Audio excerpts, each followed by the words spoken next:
Welcome, low ego action heroes. This is Debbie Levitt from deltacx.com. We are a full service, everything agency and consultancy doing CX and UX projects, training and consulting. Check out deltacx.com. I hope to update it before Christmas, but who has time? I'm writing a book. So first of all, thanks for joining. Remember, if you have a question, we'll be taking them live. We've got 4 questions already, so anything you ask will be added to the end of the list. You can ask your question live in the chat room or head over to deltacx.com/links. That will tell you how to ask a question anonymously and also how to join our completely free Slack and Discord servers. Slack is a little more active than Discord. Discord is new. We only started it a month or so ago, but we would love to see you there and help us bring these things to life. Before we bring our special guest in today, since I have a somebody helping out today or taking the lead, thanks as always to all of the low ego action heroes who are donating to the YouTube channel through the giant blue word that says join. It's totally optional, totally appreciated. And thanks for keeping me in chocolate chips and streaming software. Tech Guy has a question. Tech Guy, we will put it on the list. You will have to be the 5th question. And of course, hello to Pradeep. All right, so let's bring in Tom and learn more about who the heck he is and why we want to hear his answers. Tom, welcome back. He was here in March. He's back. I was. Hello, great to be back. Thanks for having me on again, Debbie. So who am I? I am currently head of product design at Relive, a company who is based out of the Netherlands but works with, we're all distributed all over Europe, the people who work there. So I've got a team of 8 awesome designers. So it's quite a small company. But yeah, so we're working with them every day to do discovery and design cool things and get this app working really well. In the meantime, when I'm not doing that job, I'm also working on not a book, but a deck of cards. So I don't know if you know pip decks, but I'm working with them to make a deck of innovation tactics. So 52 cards that will help you take your wild ideas and really test them against reality. And there's lots of secret sort of research tactics slipped in there as well. Ooh, delicious. Thank you for remembering to include the research in things that tend to say discovery and innovation. Yay, that deserves the confetti. Okay, so we're going to jump right in on the questions. I get the feeling we're going to get slammed with questions today. So let's start with our first one. And it says, this was actually sent last week, and I think we missed it at the end of the show. Hi, Manuel. So apologies to the person who sent this last week. I think it was just as the show was ending. This one says, hi there. Thank you for taking my question. I wanted to ask, how do you deal with managing the quality of research and design if you're a UX team of 1? I feel like I'm pressured to provide solutions without sufficient time and effort spent on research, so assumptions together with web analytics is the norm. This affects ROI, and we end up having to redo the entire design. Oh, this seems like your wheelhouse, perhaps, Tom. Thoughts? Thoughts? I mean, I suspect you're not alone. This is a very tough thing.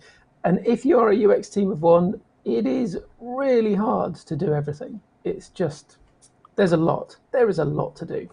And the other thing that we have as designers and researchers is we tend to have a strong desire for quality, I'd say. So you want to be able to do everything well. And you've seen all these amazing case studies and people, and you're getting advice from Debbie, people who know exactly what they're doing and have the skills, the time, the experience to be able to do it really, really well. And so we are then, I remember this, sitting there and going, I can't do this well enough in the time that's available. The quality is not going to be up to par. I'm not going to feel proud of my work, etc., etc. That's really hard. Now, that's the situation. Many, many people are in that situation. How do you get out of it? That is a thornier one. And I suspect we're going to come with slightly different approaches here, but it depends a lot on the context you're in and what tends to work in that context. When I have been in this sort of situation before, I've found that Part of it is about compromising. Part of it is about understanding that the bar of quality that the organization needs from me is different from the bar of quality that I would like it to be, and then coming to some agreement about what level of quality is acceptable, what level of quality is enough to get the outcomes that you want. And sometimes that's lower than the level of quality that designers would like. Sometimes it's higher than the level of quality the business would like. And there's so a discussion to be had about that. Then you get into ruthlessly focusing your energy on the place where it's going to have the most leverage. So saying, I can't do everything. So maybe I'm going to let the visual design slip, and I'm going to focus more time on doing the user experience part, more time on getting the copyright and checking that it actually makes sense to people, and less time on polishing the visuals. That doesn't necessarily go down well with stakeholders either. So you've got a challenge there in terms of how do you negotiate that with your colleagues, with the business. The final thing, and this is the way that I tend to have advised people in the past, is accelerate the OODA loop. You're saying that what you're seeing is, if we don't invest in this, these predictable bad things are going to happen. So we get that down in writing at the beginning. We say, here's what I think is going to go wrong if we don't do what I recommend we do. And then when that inevitably and predictably plays out, you've got that to point to say, hey, look, I said this would happen. Maybe next time, should we do something different? But it's really hard to persuade somebody of the value of design if they don't really care about it. What's easy is to persuade them, or what's easier is to understand what they really want and then show them how they can get more of what they want. And it just so happens to include doing the research and design. But that's the trick, is finding what they care about and realizing that they don't want to have to care about the research and the design. That's what they hired you to do. And they don't understand research and design. That's why they hired you. And so that's kind of the challenge you're in. Debbie, what would you disagree with about that?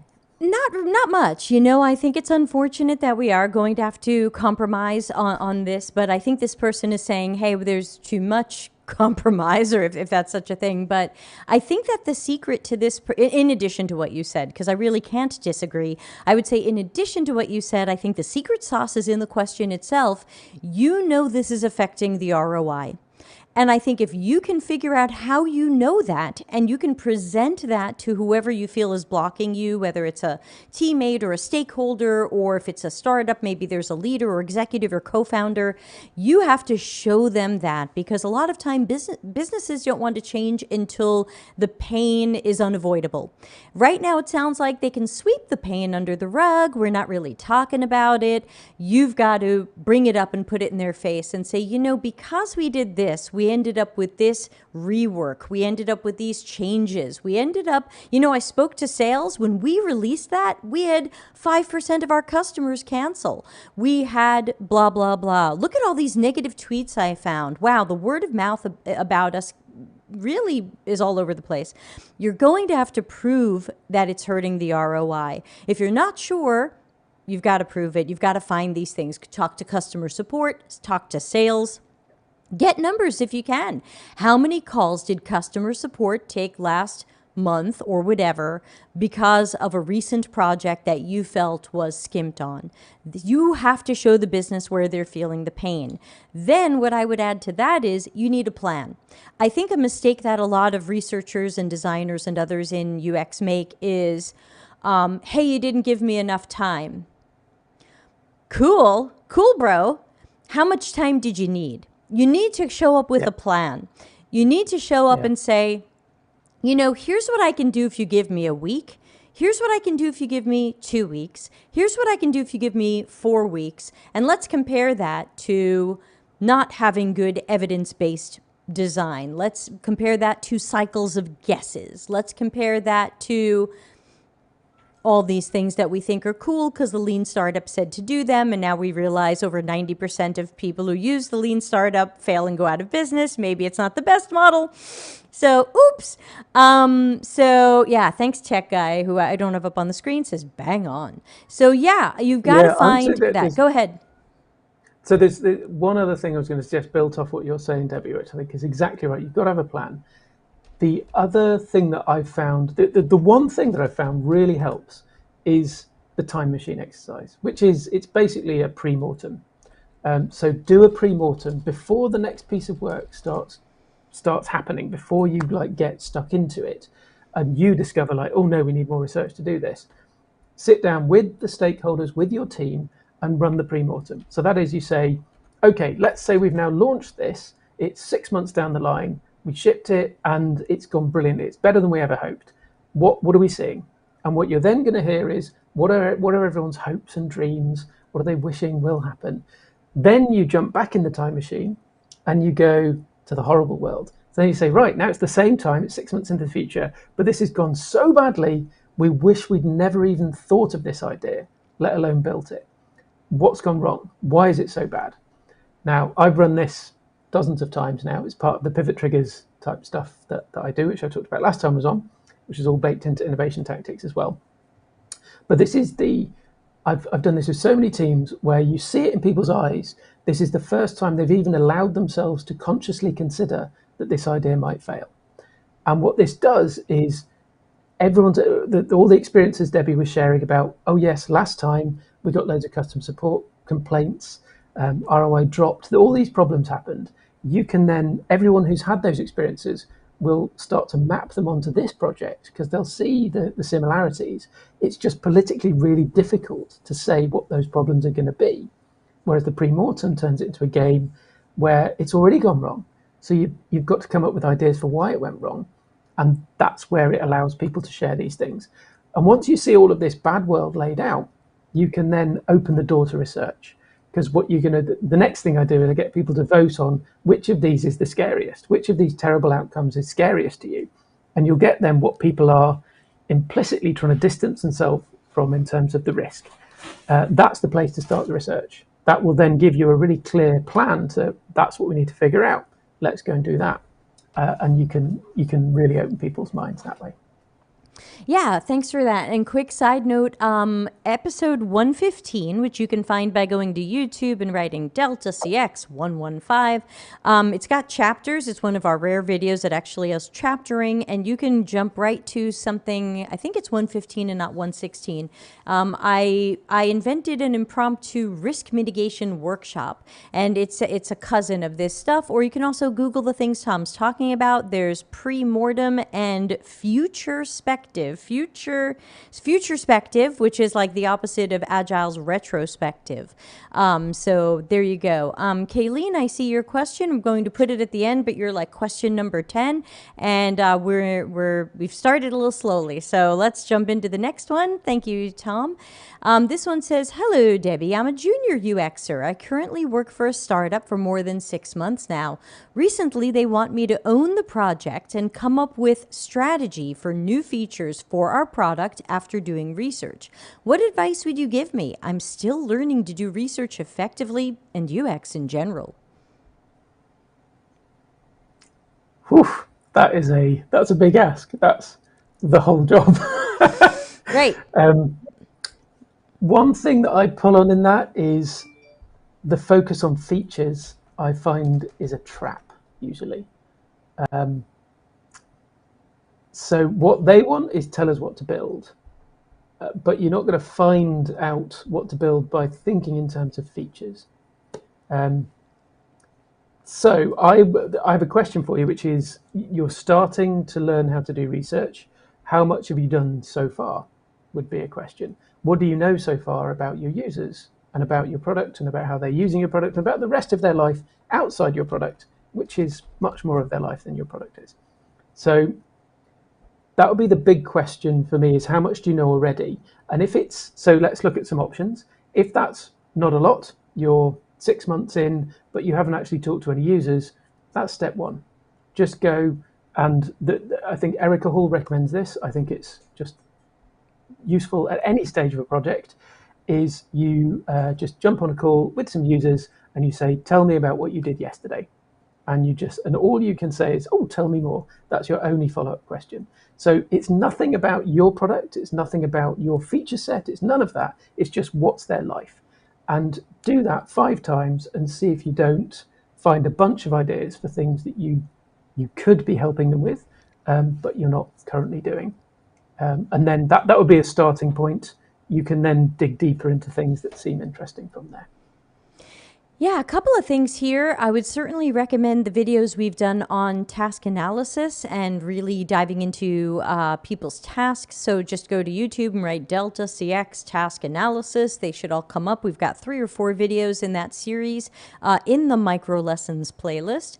Another thing that I want to mention is while I do expect people working in UX to be strategic, I usually don't expect juniors to be strategic. So I do think that this is a little bit of an unreasonable ask. I think being strategic about, essentially they're asking you to be a product manager. So I think to be strategic about product strategy, and I do think it's something that definitely seniors and higher and some mid-levels would be able to do, to roadmap features, to prioritize these things.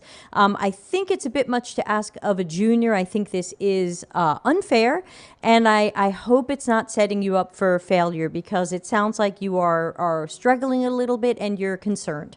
And so just know, first of all, you're right to be concerned. I do think that they're asking too much of you, especially since it sounds like you're the researcher, you're the product manager, and you might even be the designer. So, why... Touches on the last question a bit as well, doesn't it? Your UX team of 1 having to do the entire company's job here. Yeah, this is right. So, and Larry reminds us to be solution agnostic. Oh yeah, Kayleen says, hire me to help you. Everybody should be hiring Kayleen. We're big Kayleen fans over here. Just find her on LinkedIn, Kayleen Lee, Kelene. Yes, hire Kayleen. But other than that, just in case you don't get the budget for that, strategy. Product strategy is tough, but I think if you watch some of our micro lessons around this, you'll get a little bit more direction. Because like I said, we've got 4 hours of content on task analysis, optimized task flow, prioritization, knowledge design, and task-based personas. I think if you can find those 4 videos in the micro lessons playlist, I'm hoping they'll give you a little bit more direction. But I would also say, find a mentor or coach. Don't be afraid to reach out to somebody who can hold your hand through this, because this is a little bit, more than you might be able to chew. And I don't want you to end up sacrificing your mental health or your confidence over an unreasonable job ask. So see if you can find somebody who can work with you on this. I do this type of work, but I don't do it for free. So you may or may not have the budget, but if you're interested, you can go to deltacx.link/coaching. Everybody gets 1 session for free to see if they ever want to talk to me again. But after that, I do charge. But again, it doesn't have to be me, just has to be someone who's got at least a handful of years of experience and knows what the hell they're doing and can look at your work and help guide you. We have so many questions. I'm going to jump to the next one if you don't mind. Sounds good. But I think, that's a key point. That was an unreasonable ask. And hire Kayleen. Okay, so this question says, how do you feel about how might we brainstorms with product teams? Whenever I've participated, hooray, 4 thumbs down, plus the person asking it. Whenever I've participated, it seems like the how might we's are always just specific solutions that people shoehorn into a question format. Yeah, let's have a round of applause there. Also, I don't know what the next steps are supposed to be. Not actionable. After identifying users' pain points, what do you think is the best way to brainstorm with your team? Is a team brainstorm even the best exercise? Tom, first. Yay! No, I don't think team brainstorms are ever very good. Yay! Me too.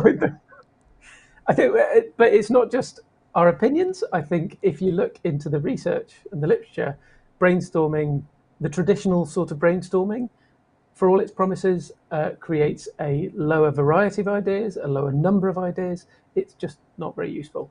The best brainstorming is done by yourself with stimulus. So you need something to introduce some randomness into the process, and you have time and space to then follow the threads where they lead you and be able to jump around different threads. In the shower. So, in the shower is where the ideas come. You're right. So all good questions come back again. Oh, sorry. So this is good though. Best way to brainstorm with your team. I would push you to look at, there's two things that I use all the time. One is user story mapping. So just getting to what is actually going on in the user's life, which is a bit, I think, related to task analysis type stuff that Debbie was mentioning. But it depends how sort of formal you want to go and how much you know about your user in the first place.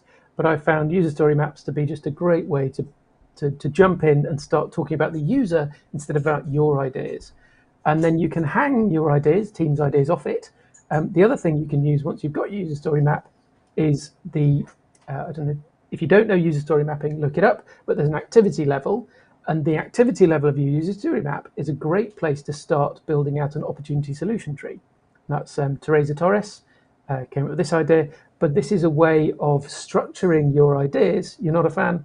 No. It's a way of structuring a bunch of ideas. I'm not a fan of Teresa, so there you go. Okay. But go for it anyway. Tell everyone. Maybe it works for this person. It might work for you. So what this tries to do is say you have impact that you want to make as a company, as a business.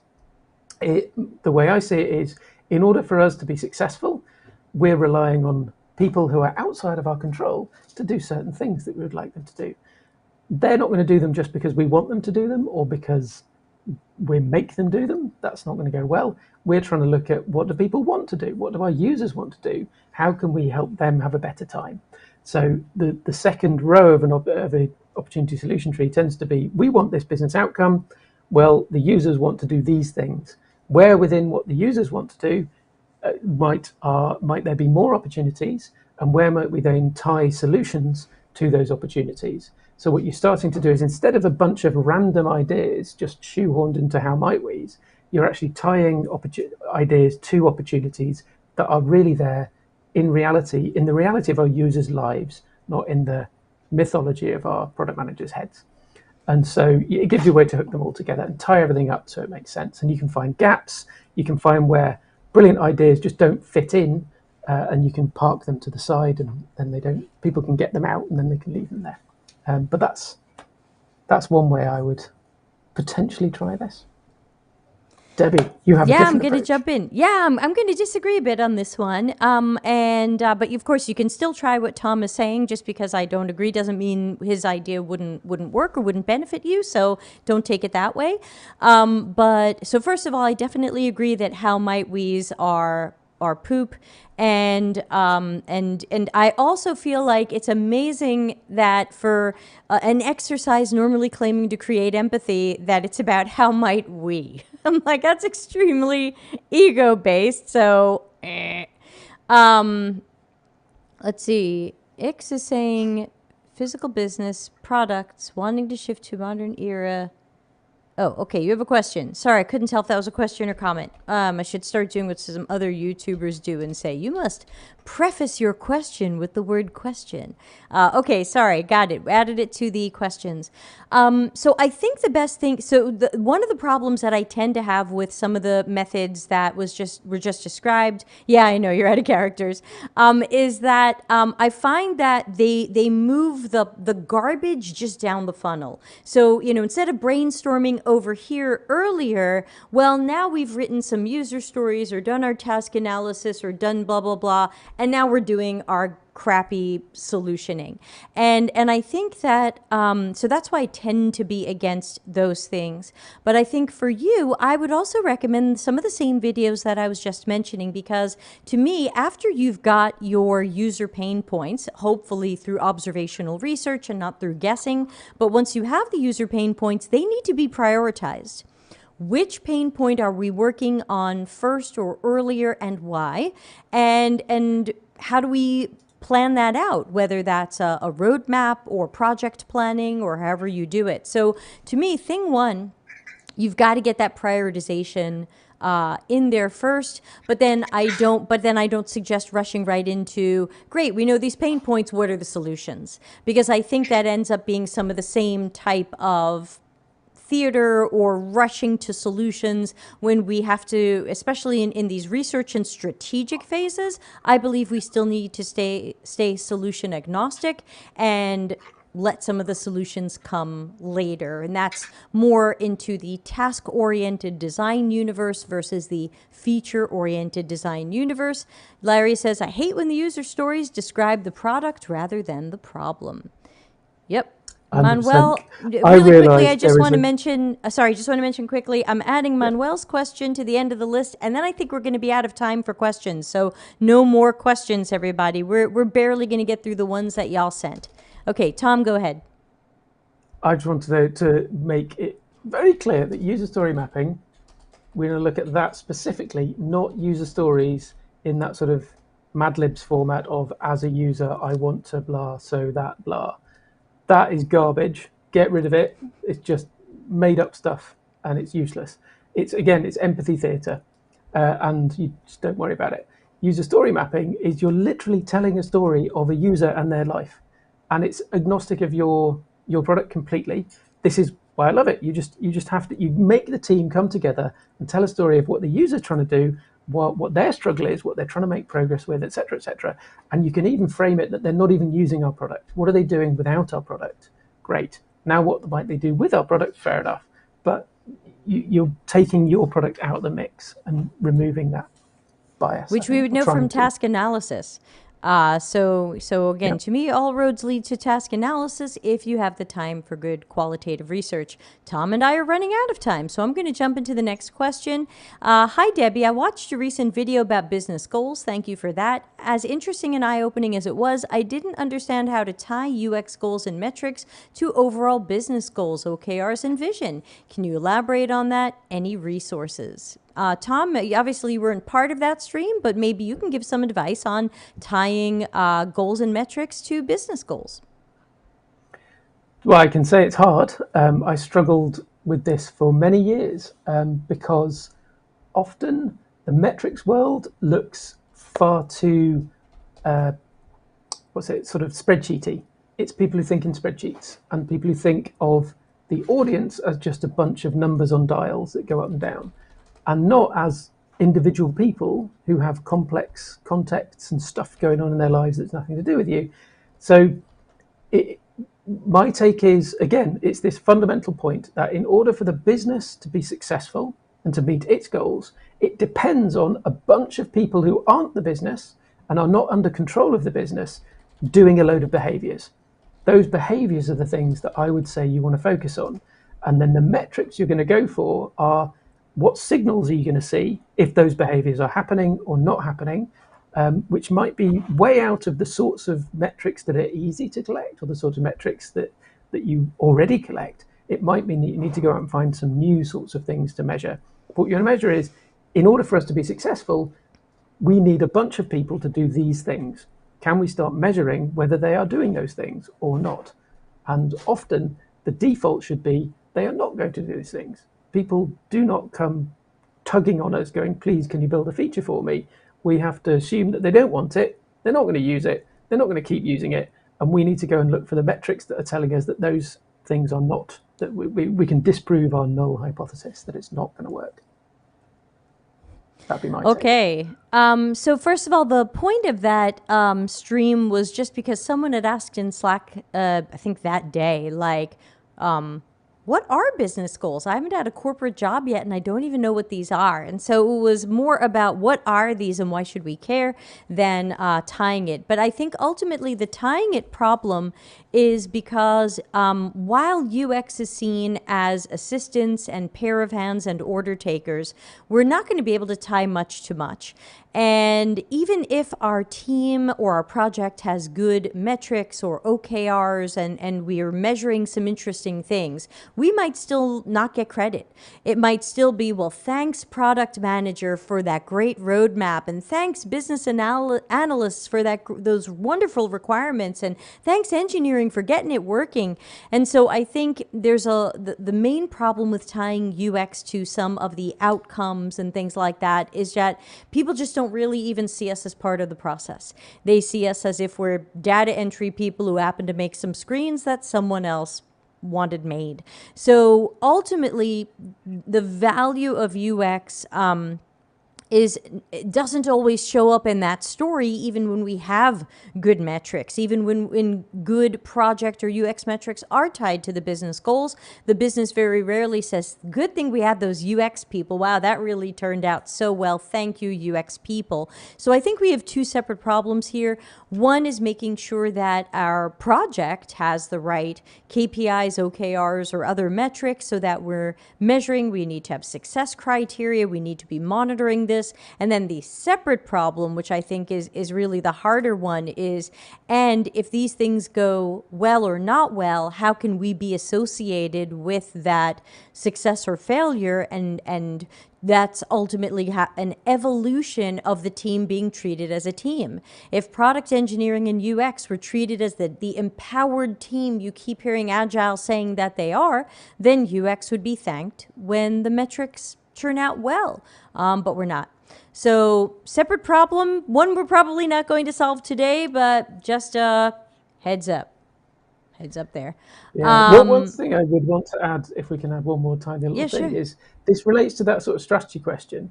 One thing that we talked about this last time, I think, Debbie, last time I was on, strategy is not just this magical thing that's all about year-long plans and things like that. You're doing strategy all the time. How do you decide today what you're going to spend your time on to be the most effective? How do you measure whether you were effective or not? That is a business, that's a metric, and it's strategy. And you can do that today for the next hour. You can do it for the next week. You can do it at the level of just your team. How can you be the most supportive for your team? You can do it at the level of your team. How does your team then fit into the bigger structure that you're working in? And all of that will have metrics which are based on behaviors that people are doing who are outside your control. And all of it will have strategy in terms of what are you choosing to spend your time and energy on to try to influence those metrics. What does, what doesn't. So you don't have to wait until you've got this magic full with speaking at the total business level. You can do it at a smaller level first and figure that out. Cool. Thank you. New question. How do you define a design director's role? How can they add value without working on an individual project? Explain your job. Explain what you do. So it's an interesting question. I think it's different in different companies. I don't think there's one answer for this, but there's an awful lot of stuff that goes on behind the scenes to make it so that teams can do their work effectively. That's assuming that you have a company where teams are able to do their work effectively. But you've got there's a bunch of hiring, there's a bunch of managing, arranging who's where and what's going on where and all this sort of stuff. Those sorts of things are part of the role. There's also how do we structure how the teams work together, who's working with who, what are the sort of the ways we work here, where can we flex, where do we do things differently in different teams, and where do we need to have coherence across different teams. When designers are individual contributors and they're working on one team, this is something I hear all the time. They're wondering, what is everyone else doing? How do I know what everyone else is doing? How do I know how my thing fits into the bigger picture? It's extraordinarily expensive if everybody's spending time learning what everyone else is doing all the time. So that's where various levels of management up to director can give that context. So when somebody says, how does my thing fit into everything else? You can say, well, they're doing that. This is how we fit together, and this is where you fit into the picture. There's all of that going on. There is then the critical piece, which I think Debbie would appreciate, which is the director is at the level of being able to evangelize for the design and research functions in general, getting budget for that, doing the horse trading behind the scenes, because people aren't just magically going to realize the value of it. It needs to be advocated for. So those sorts of things are part of the picture. Yeah, very quickly, since I want to keep jumping to questions, I would just remind people that anybody who's not at the individual contributor level where they're doing the work and is more at that manager or leadership level, chances are their work falls into one or more of strategy, operations, and administration. plus the people managing. So remember that there's strategic things that they'll need to do, and Tom mentioned some of that. There's operational things. He mentioned some of that. There's administrative things. Hey, the new person is joining. Someone get them an email address. Someone tell IT they need a computer. Hey, everybody needs Axure licenses. There's administrative stuff that managers and sometimes managers have to do. So while you're thinking about, hey, they're not doing the work, what are they doing? I can't speak for any particular job description, but they're usually doing important strategic, operational, and administrative things. The operational and administrative you'll often see. The strategic you may or may not see, because sometimes the strategic stuff is in partnership with other people at their level, talking to the VP of product, a head of engineering, things like that. So that's what those people are doing. Ba-dum-ba. All right, moving on because we have so many questions. What should be a daily ritual for a team of 30 designers to collaborate with each other? I need a car crash sound. Yeah. Yeah, that. I don't think that's possible. You can't have 30 people collaborating continually every day. That's too many. I would say, I think I'd need more information to even be able to get on with that. Yeah, and I think the question is, what type of collaboration is this? Is this peer reviews or critique sessions? Well, you probably wouldn't put 30 people in the room at a time. I'd probably break them into smaller teams or pods of some sort. How are they collaborating with each other? Are they working on the same project, different projects, different parts of the same project?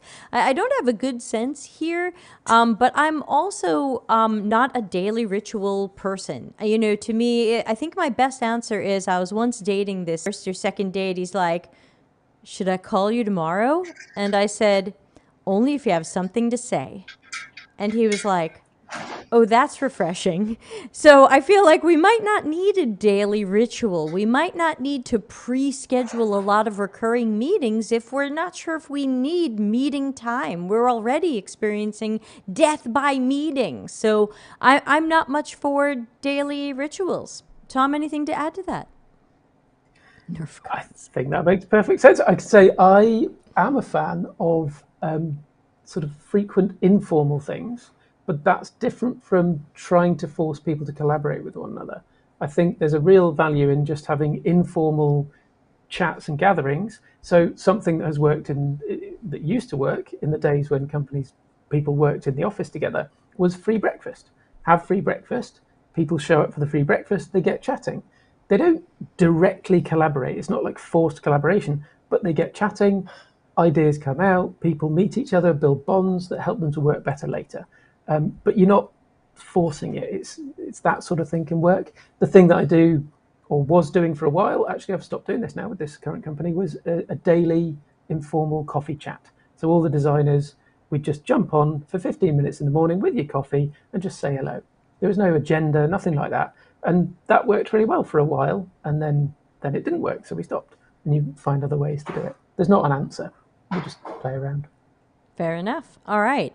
I feel like the next question we accidentally previously answered when we talked about KPIs and OKRs and tying those to projects, but how hard it can be to tie to our work when people don't get our work. Tom, anything you want to add to this before I move on to another question? The only thing I'd say is, if there are people asking you to demonstrate the ROI of design, sometimes it can help to turn it around and ask them to demonstrate the ROI of what they do. Yeah. There's many roles who are not asked to demonstrate their own ROI, and yet that's been asked of designers. Can I quote you in my next book on that? You certainly can. Yeah, I think there's an important caveat there, which is, it is a good idea to be able to demonstrate your ROI. It's not a good situation if somebody's coming to you asking you to demonstrate your ROI. That then reflects back to what you said earlier, Debbie, about that sort of, you're being set up to fail. Right. Prove why we hired you. It's like, hey, you hired me. You opened up a job. You hired me. You supposedly wanted what I do. Why do I have to tell Yeah, you either what that is or why it's got value? bingo. It hurts. All right. Our next question is, I noticed that most portfolios are directional research and not on foundational or generative research. In your experience, why is that? Why would the latter be an edge to the previous? In my experience, it's because most people aren't doing it. Um, that's it. Like it's most people aren't doing it. It's messy and hard, and it's it can be difficult to talk about it. Yeah, it's difficult. I would love to see them. If if there are people out there doing amazing foundational and generative research and writing case studies, please do share them with me, because what I tend to see, like you say, is this directional research. And it actually, what I mainly see in case studies and portfolios is it's a bit like physics homework from when we were at school, where you've got the answer, but you should have followed some process. So you sort of fill in the gaps before, afterwards, at the end, and go, oh yeah, and we talked to some users and blah, blah, blah, and these were the pain points, and therefore we did this. And it wasn't any of that. And you can smell it when you're reading the case study. It's like, no, you're just telling me what you think I want to read. Just tell me what actually happened on the project. If it was the case that there wasn't time to do user research, that's fine. Tell me that. Say that this was the problem and this is what you learned and why you would have done it differently and how you went round the side and did some guerrilla research. It's, that's what we want to see in the story. Cool. Kayleen says, whoever Want to asked see? that question, my portfolio did foundational research. Feedback welcome. I'm on a self-promotion kick today. Good for you, Kayleen. Why not? So yeah, what I agree with Tom on this one. I think that there is a lot of research both coming out of what boot camps are teaching people to do and online courses, and then even what some jobs are asking people to do, which, as Tom said, is a bit of tail wagging the dog. We think we like this idea, prove that there's people who want this idea. We think, and I wrote an article about this. I called it was called something like UX research without a hypothesis or before you've built a product. And I tell people, some people say, create a hypothesis and then plan your research. And I say, look, if we want to play the scientific method game, hypothesis is step 3, research is step 1. If you're coming up with a hypothesis first, you've already pooped on your own research. You've already biased it. You've already put it in a box. So be careful of some of that hypothesis stuff first. I like to do research without a hypothesis because then I'm truly agnostic and I'm not looking through any particular lens. I'm not trying to prove or disprove. I'm not trying to validate or invalidate. I just want to know stuff. Yeah, can we have one of your little explodey things? I think that's, yeah, which one? that's worthy. Let's say, I don't know, research without a hypothesis. Why? Yeah, because we need to get some questions answered. Family Disappointment says, where and how do I send my portfolio? I'm not hiring anybody, but if you want a portfolio review, I do one for free. I suggest watching episode 148 first, because that's my latest show on portfolio advice. So go to YouTube, Delta CX 148. Then you can send your portfolio over to me for one free review. Warning, I have no mercy. And there will be tough love. And you can send that in at deltacx.link/portfolio-review. All right. That sounds very good. I had one more thought about that, why you don't see the foundational research. Yeah. If it's good foundational research and generative research, it's extraordinarily valuable and it's highly secret. So it's going to be very hard to be allowed to share that. Right. Because most companies don't do it, but would love to steal it off you. Whereas when it's Yeah, I mean, because even for my own portfolio, I can't show any screenshots from anything that we put into our reports or our artifacts. I have to speak generally about the project and be extremely vague because I can't tell you what we did. Okay. Kayleen says, tips on teaching affinity diagramming. I sent my team of researchers the Delta CX demonstration on affinity diagramming, but I'm still having QA issues with vaguely written stickies. Oh, feel the pain. Yes. Yeah, I have definitely seen that. I think in terms of teaching stuff like that, one area I would say is worth looking into is applied cognitive task analysis. So this is where you take. Have you come across this, Debbie? There's a website called commoncog.com, and the point that it makes is there's a lot of expert type tasks where the experts can't actually explain what they're doing, because so much of what we're doing has become tacit, it's become pattern recognition that we're not consciously doing anymore. We just know, well, we do that next, obviously, but it's difficult to explain why. Applied cognitive task analysis helps you to, is a way of trying to break that down and understand what you're really doing underneath, so you can actually teach these complex, difficult skills to other people. That's like the huge hammer hitting it with 6 months of work, trying to understand fully how you really do a good affinity diagramming. The simple way, I think, is you've got to sit with people, do it with them. So teaching hospital style, watch one, do one, teach one. And I think that's probably the simple way to get to it. Just sit with people, get them doing the affinity diagram, and guide them on it as they do. And then get them to teach someone else. That's the real magic. Though they're not ready for that, if you ask me. Okay, so I've written down two things. They won't be. With your help. I don't believe you learn by teaching, because I cannot teach anyone Japanese. I wrote down two things here. Number one, what I sometimes remind people is as they're doing this, maybe they need a little sticky note or index card on their computer or desk reminding them of what their research goals were.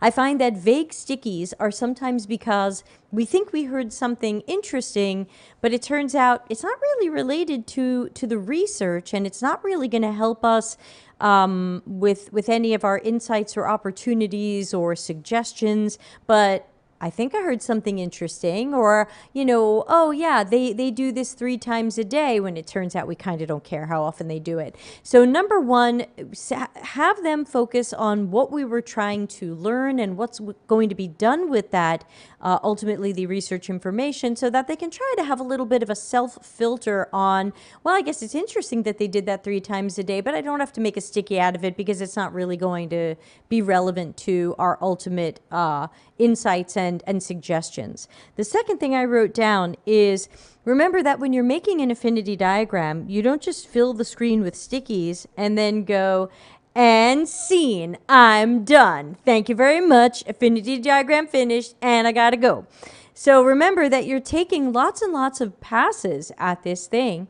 And so they can always write down vague and crappy stickies. And then when we take a second pass, which, as Tom is saying, something you can do with them, we can take a look at these and go, now that we're looking at this sticky, it's not relevant, it's not interesting, it's not actionable, it's not really adding to our knowledge. Let's move it over here into this other frame. Let's move it out of the way. Or you've got the chance to rewrite it as well. So right. I don't know what I was saying here, so I'm going to take that away. Or now I see, right, now I need to explain that better. Yes. Yeah. Quick question, Tom. Are you able to stay a little late to cover our last 3 questions? Thank you. Absolutely. Hooray for people near my time zone. Thank you so much. Okay, so we're going to answer the last 3 questions, and then we're going to wind up the show. So we got this one. Hey, how do I approach design after research? Do we directly jump into doodling wireframing, or is there some science to design that I have to take care of? Yes, there's some science. Oh, sorry, I forgot to put it up on the thing. Okay, here we go. Now it's up and you can see it. And Tom, how do we approach design after research? Right. So I suspect we're going to have some different takes here. So what I certainly agree is probably not jumping directly into doodling wireframing. There's actually, I don't know what you think about these people, but there's some great work I think, from a lady called Sophia Prater, Object-Oriented UX, and this also maps onto some stuff from Daniel Rosenberg. He did a book, UX Magic. They both, I think, agree that if you're going to go with a double diamond, and I'm not a fan of the double diamond either, but if you're going to go with that, what tends to happen is you get this sort of the first diamond of find out what the problem space is, and then zero in on what we want to tackle within the problem space. Then you go into the designing, creating lots of ideas, but there's this big chasm in the middle where we lose the structure of what we learned in the first part as we start the next part. A real common one, which I know Debbie won't be a fan of, is when you get the team, all the team, engineers, business analysts, random janitors, everyone just drawing pictures in a fun workshop, and then It hurts. So that hurts. Now, I have struggled with all of that sort of stuff too. There are benefits to getting everyone involved for the buy-in part of it, but you're not going to get great solutions that way, and so it's not worth it. And if you don't have a structure for deciding what's worth investing in more and what isn't, then you're going to get stuck based on what do people like. And what your team randomly likes is not a good indicator of what's going to be successful. So object-oriented UX is worth looking at. This is a way of taking the structure of how the users see the world, see their struggles, see what they want to get done, and then breaking that down into objects and saying, is this something you've covered before, Debbie? Before I don't want to go off on a big rant about this. No, we have not, because I don't believe in it. Okay, you don't believe in it. Fair enough. I found it to be quite useful in certain situations. So yeah, I think there is one thing I have seen, and I think is where I have a struggle with task analysis, is that it puts the verbs first, it puts the doing things first, and you tend to end up with, what I've seen is a lot of companies end up with very complex, messy software where stuff is no longer coherent. Object-oriented UX, for me, it maps onto the way, it's basically bringing information architecture, using part of information architecture in a very simple way that a lot of people can understand quite quickly.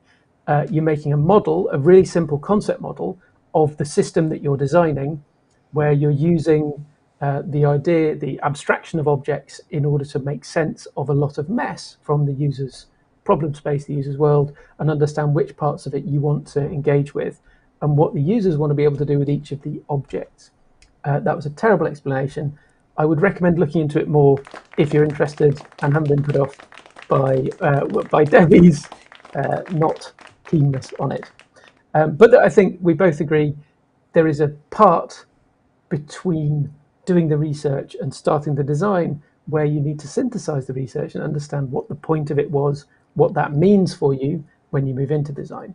Then we get the next problem. I don't think they are separate phases. They all overlap. You're doing all of them at the same time.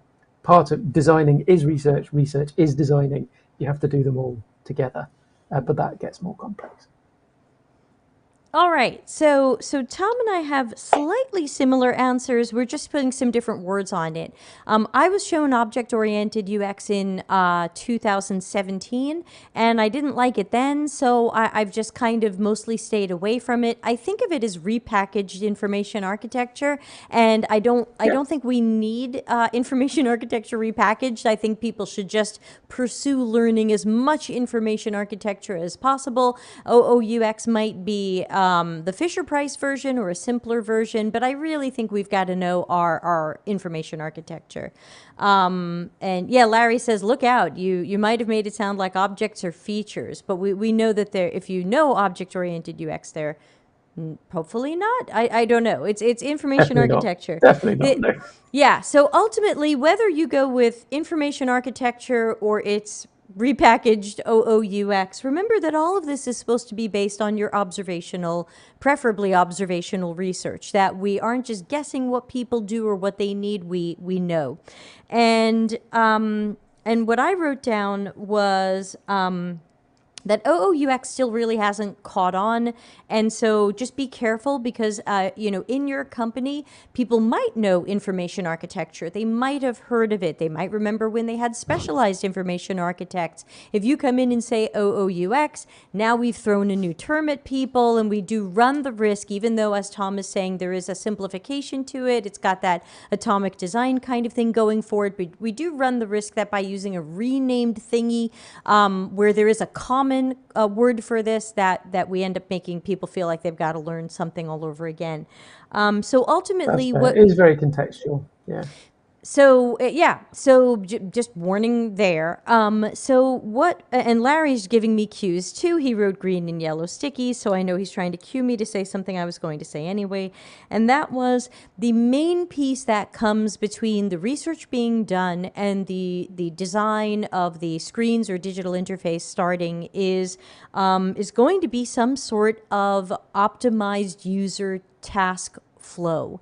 And very often we call these user flows or user processes. It's usually a flow chart of some sort type of style where we're saying, aha, here's what people, if we optimized and improved this and made it more efficient and easier, these are the steps people would be taking. And these are some of the branches or options that they've got here. And this is where they're going to end up. Because once you have that, you really have a roadmap for yourself of what screens do I even need. And then, of course, you can also check out Larry's micro lesson on designing backwards, which is in our micro lessons playlist. But Larry wants me to remind everybody about green and yellow stickies. I know this is a little bit hard to read on such a busy screen, but remember, in our task analysis, our green stickies are the user's current steps based on their existing way of however they do this task, inside or outside of our products and services. The yellow stickies are where are part of how we're going to optimize that existing process, and it's where the yellow stickies are where the system can take work off the user, that the system can pick up something that the user was doing, whether that's something, a workaround that the user had or a mistake they were making where the system can take something on and not even let people make the mistake. Larry says optimize the task flow, changing the greens to yellows, design the screens for the remaining steps. Right. So we've got some shows on this, or you can also check out OOUX and see if it appeals to you more. Totally up to you. But I think between research and design, we need to have some sort of map of what does the user's process look like.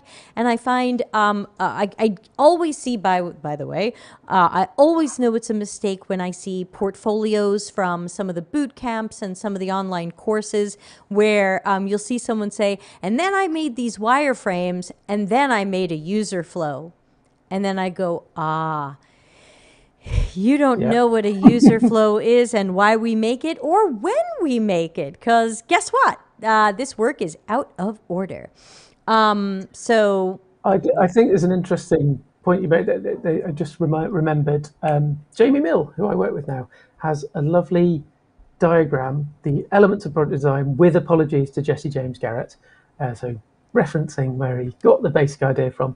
There's not really a screen share option on here, or is there? No, yeah, there is.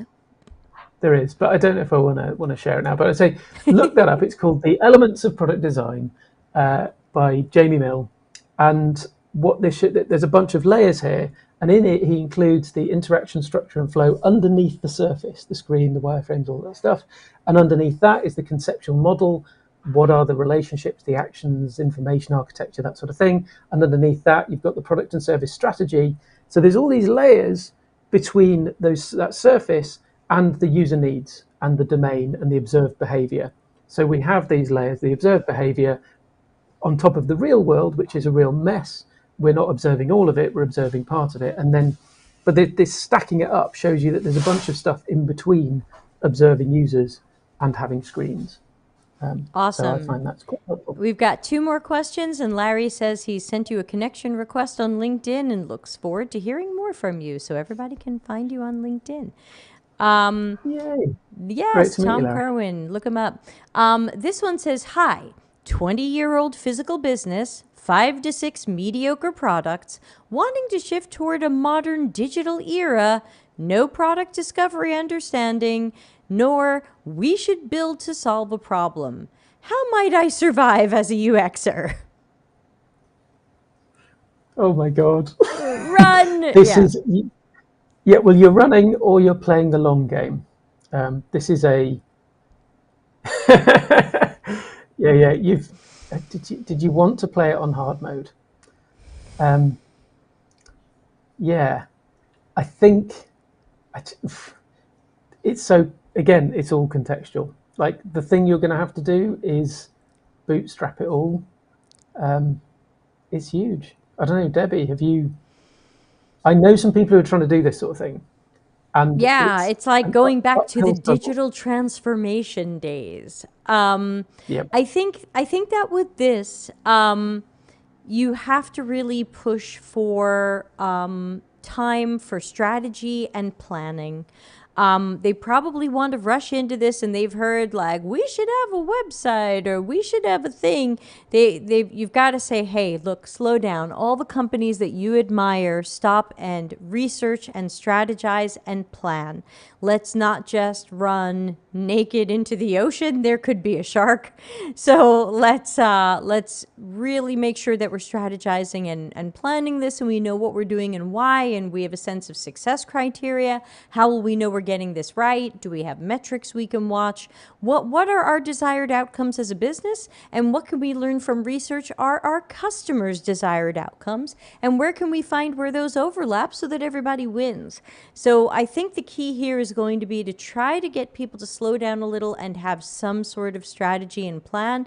It's definitely a big ask. I'm pie in the sky on this one. It's super blue sky. Like, yeah, they're going to let you slow down and come up with a strategy. But I think that's the only way. And if they're not going to let you slow down, then at least get in a risk register. So as Tom said before, when all the shit falls apart, you can say, check it out, saw that coming, in the nicest way possible. And number two, still aim for some sort of success criteria or metrics, because I find companies who don't bother stopping and saying, this is how we'll know this was successful, this is how we measure this, the project ends up a money pit and everybody is just Yep. pointing fingers. Yep. In those sorts of companies, they have no idea how long it takes, how hard it is to build this digital stuff. It looks easy on the surface, and so they think they can do huge, incredibly massive things really, really easily with a skeleton staff of people who have never done it before. So yeah, I would say I agree with Debbie, and I'd say start obscenely small. Like, that's what you should fight for. Start for the smallest possible tiny chunk, because it's gonna fail. Nothing's gonna work. It's gonna take ages before you actually get them through that horrible nightmare of trying to make this work. Unless they're incredibly lucky. They might just be really lucky. But if they've got 5 to 6 mediocre products, What I'm are not so the sure. odds of them being extremely lucky? Oh, 1 in a billion? Yes, let's play the lottery, everyone. Okay, thanks to Tom for staying late. Our last question is, what do you do when, after asking questions to participants, they don't quite get it? Then you've got to explain, you might give too much information, and now they're biased.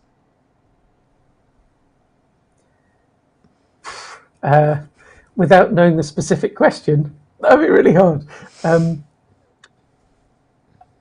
For me, I know that, well, there's different sorts of interviews, different sorts of questions that you're asking participants of. What is this, a usability test? Is it an interview? Is it something else? Like, what sorts of questions in what Since this context? was Manuel's question, I'm just going to go ahead and guess for him if he doesn't mind, even though he's probably still here. He is working on some generative research right now, I happen to know. Okay, cool. Interesting. So generative research, I'm going to guess then you're asking about their lives. You're asking, tell me about the last time you did X.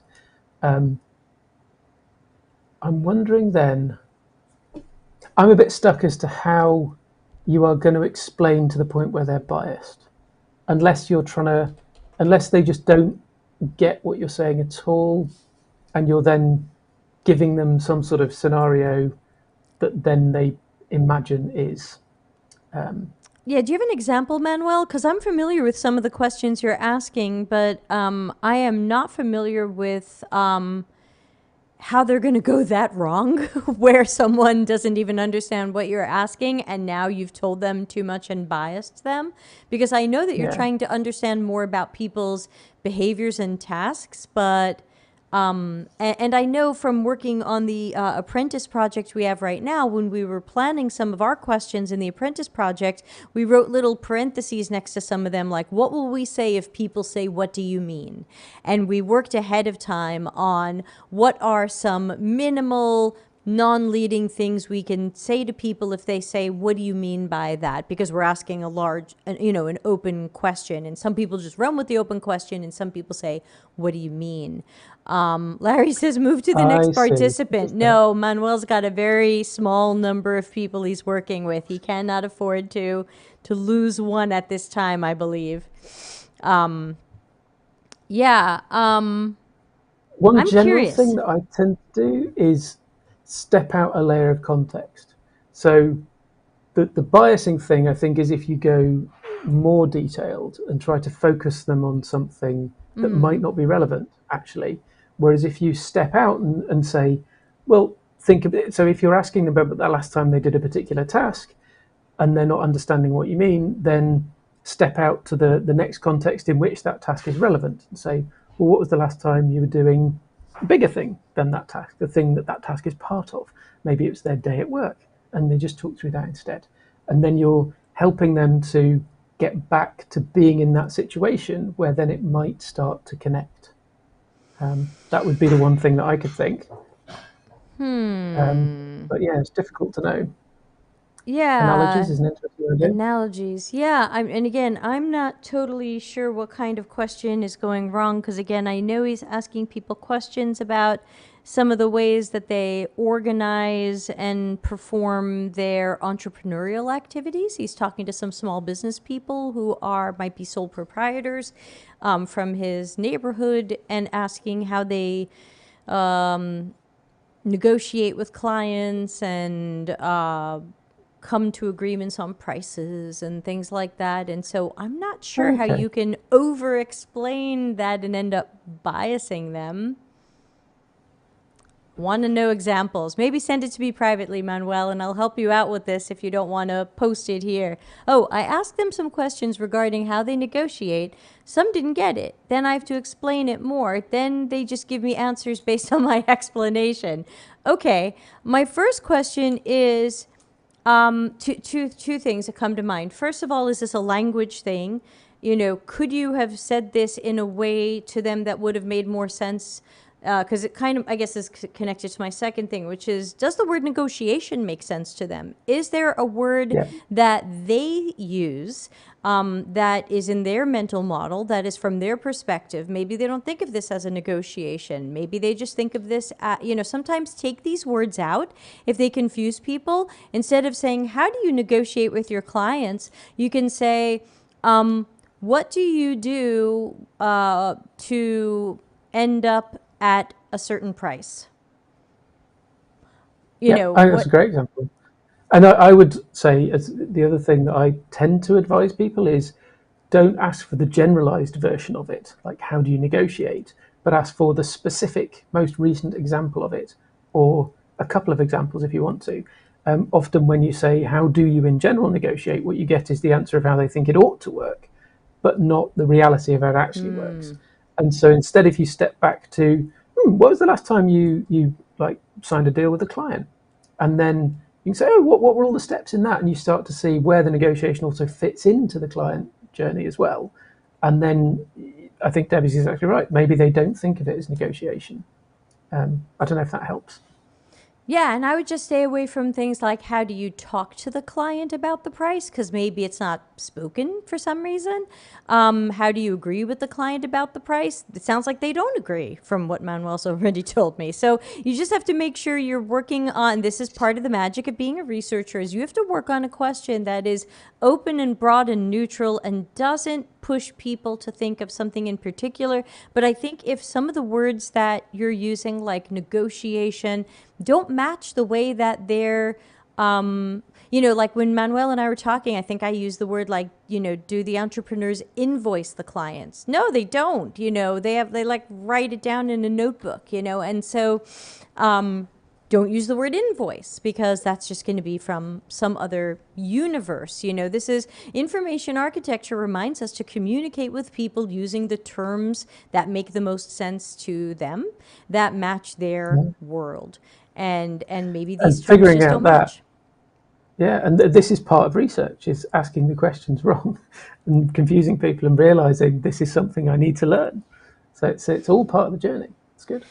Yeah, and there seems to be a bit of back and forth going on in the chat room that I just want us to quickly address, and that is someone's written that about something you said, Tom, that it's irresponsible to call the Scrum user story format garbage. And I'll let Tom speak to that, but what I would say very quickly is Scrum can make whatever they want for the process of Scrum, but UX professionals generally don't need user stories. I don't work from user stories. I don't make user stories. I'm all about the research. I do the research. I work from research. I don't need a user story. I'm living this. So I think sometimes UX people are a little bit harsher on some of these Agile and Scrum formats and ceremonies because they're really just not part of our world. But Tom, if you want to speak to user stories and some of the things you said earlier, if you happen to remember, maybe we can clear that up.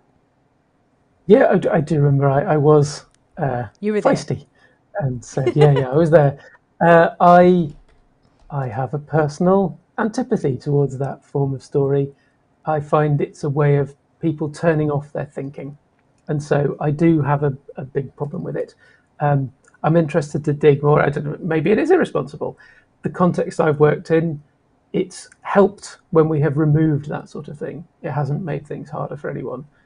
It was something that was confusing people, and it was so often I've seen those Mad Lib style user stories, which they're not usually user stories. They're usually things that we want the developers to build, and it's just a way of crowbarring everything into a fake format. Now, that doesn't mean they are universally garbage, and maybe they are helpful for some people in some contexts. That is true of every single possible method you could think of. It's probably helpful for some people in some contexts, otherwise it wouldn't be happening. But so I can just hold my hands up and say that's my personal take, my personal experience, is I've never found them to be useful to anyone, but I suppose there might be contexts where they are useful.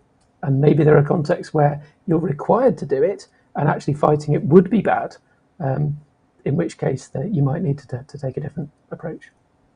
I'm not a fan of user stories either. My favorite user story that someone actually wrote at a place where I was working was, as the product manager, I want the user to click on this button so that I can meet my KPIs. And I was like, that's not a user story.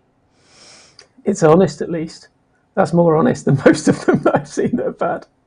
Yeah, Kayleen says, copying and pasting what this person said earlier. Sometimes you need concise statements to translate use cases to developers. I would probably be using a problem statement rather than a user story, only because, again, like Tom, I've seen user stories abused. That doesn't mean they're always bad, but I've definitely seen them abused, and I've definitely seen them be absolutely meaningless, and I've seen them be tail wagging the dog. Like so user stories are supposed to be how you present things to engineering so that they feel part of stuff. First of all, that should not be the first time engineering's part of stuff. And they should be part of stuff along the way. They should be watching the research sessions. They should be totally included. Hypothetically, they wouldn't need a user story because they've been following this the whole time and they know what's going on. And then I tend to see user stories as something a product manager writes to tell UX what to design. And that's the wrong use of a user story as well. Tom, something to add before we wander away? And thanks again for staying so late. No, it's an absolute pleasure. I think, I can't disagree with anything you said about user stories there. There is a lovely Twitter account called Shit User Stories. Oh, they're the best. They're also on Instagram. I love Shit User Story. Oh, my God. So good. But yeah, definitely the comedy. pulling out the worst of the bunch. But yeah, anyway, no, I just want to say thank you very much, Debbie, for Thank you. having me on. Thanks for being a return Fascinating guest. set of And questions. yeah, hope we'll have you back, even if it's only on our twice a year not agile cadence. We'll get you back. And Shweta says, "Hi Tom, nice to meet you here again." Shweta, you're late. Hey, We're finishing Sweta. up. Yeah, and Ralitza couldn't be here, but I'm sure she would say hi as well. And hopefully everybody's adding Tom on LinkedIn. Real quickly, tomorrow is Michelle Ronson. Everybody join tomorrow's show for research job interview questions. Then Thursday, we're doing an extra show. I'm going to be reading my new article on, is UX a skill or an activity that anyone can do? And this came from some conversations I had with people who love Agile. So, I know you can imagine what they were saying. So don't forget to join us the rest of the week, 6:30 p.m. Italy time. And with that, I will say thanks again to Tom and see everybody again hopefully tomorrow. Thanks. Bye. Customer centricity as business intelligence. Visit deltacx.com to learn why we are